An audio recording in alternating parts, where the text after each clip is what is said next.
Joe, the king of the workers of the world. Hi, folks.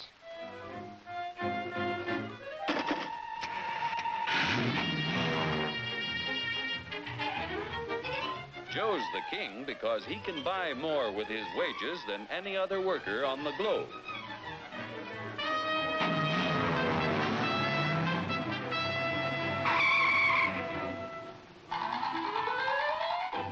Now, what makes it possible for Joe to earn such a good living?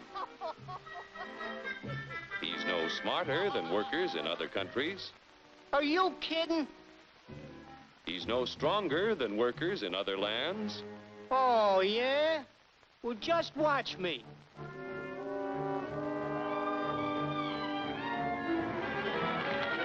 Ow! Just because Joe's an American doesn't mean... Yeah? Well, being an American is the best thing on the... Oh! My back!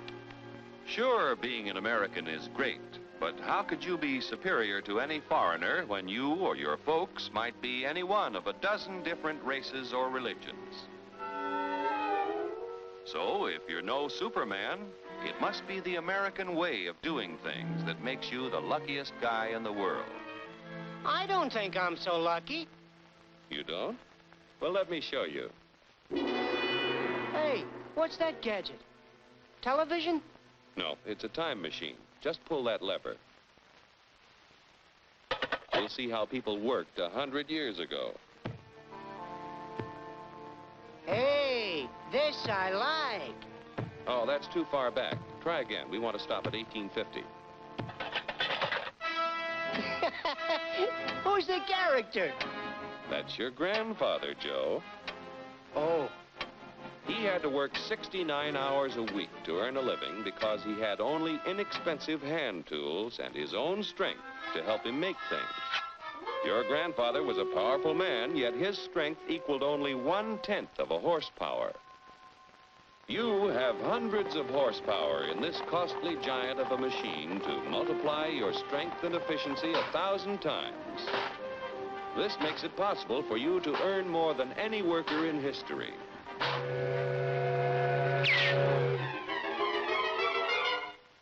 And still have leisure time each day to enjoy life. So I'm lucky. But what about the rich guy who does nothing while I do the work? True, there are rich people who contribute nothing.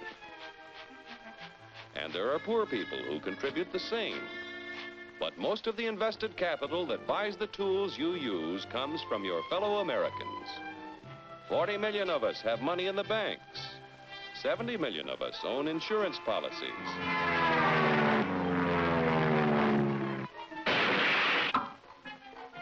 Over 15 million of us invest savings in corporation stocks and bonds, which help to finance industry.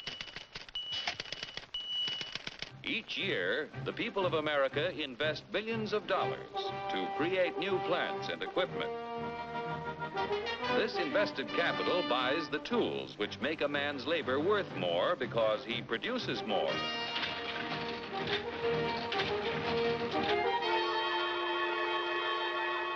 In China, for example, where there is practically no capital available for investment in plants or tools, a man's labor is not worth very much. A coolie takes 10 days to move 10 gallons of kerosene 100 miles at a freight cost of 10 cents a gallon. An American railroad worker takes only 2 hours to move 100,000 gallons of kerosene 100 miles at a freight cost of 1 cent a gallon. The coolie makes 10 cents a day. An average American railroad worker makes $10 a day, or 100 times more than the coolie. The average railroad worker has the benefit of a $20,000 investment in equipment. The Chinese coolie's equipment is worth only 10 cents. With constant improvement in expensive tools and the skill to use them, the value of any man's labor can be multiplied many times. Naturally, the people in this country who invest their savings with industry expect dividends. No dividends, no investments. Without new capital each year to finance new plants, tools, and equipment, labor and management would soon find themselves in pretty bad shape. Yeah, without capital to buy new tools, I might not do so good.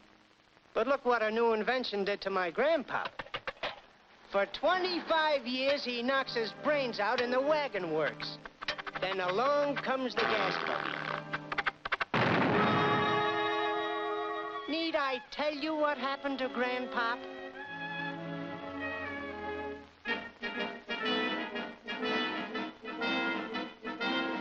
The history of our country proves that new inventions create thousands of jobs for everyone they displace. So it wasn't long before your grandfather had a better job, had more pay for less work. Our industrial progress is largely the result of the competitive struggle between companies to capture the market to increase profits. Huge sums are spent each year to make a better product to sell for less. Yet, regardless of how much money is spent to develop a new idea, there is often failure. When research proves successful, everyone shares in the accomplishment. The business which fails to give the consumer as much value as a competitor gives often goes bankrupt. However, on a national scale, competition gives the greatest good to the greatest number by continually producing more and better goods at lower prices.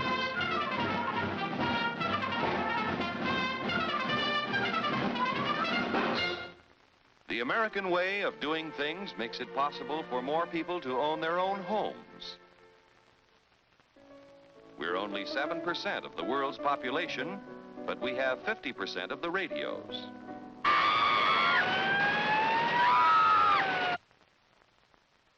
We have 54% of the world's telephones.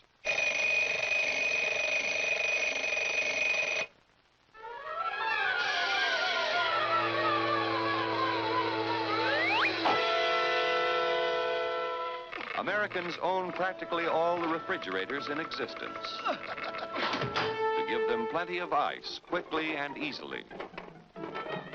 Bathtubs, we've got 92% of them.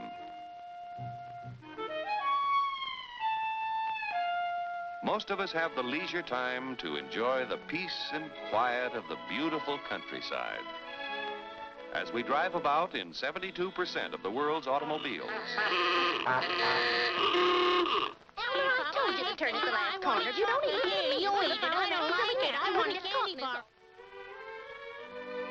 Under the protection of our freedoms, American labor, management, and capital, the greatest production team in the history of mankind, have made the United States the industrial master of the world. Capital must continue to provide industry with the funds to create new tools and plants. Labor and management must continue to increase the production of better goods at lower prices so that more people will be able to buy the things that make life easier and happier for all of us. Then Joe will continue to be the king of the workers of the world. You said it, brother.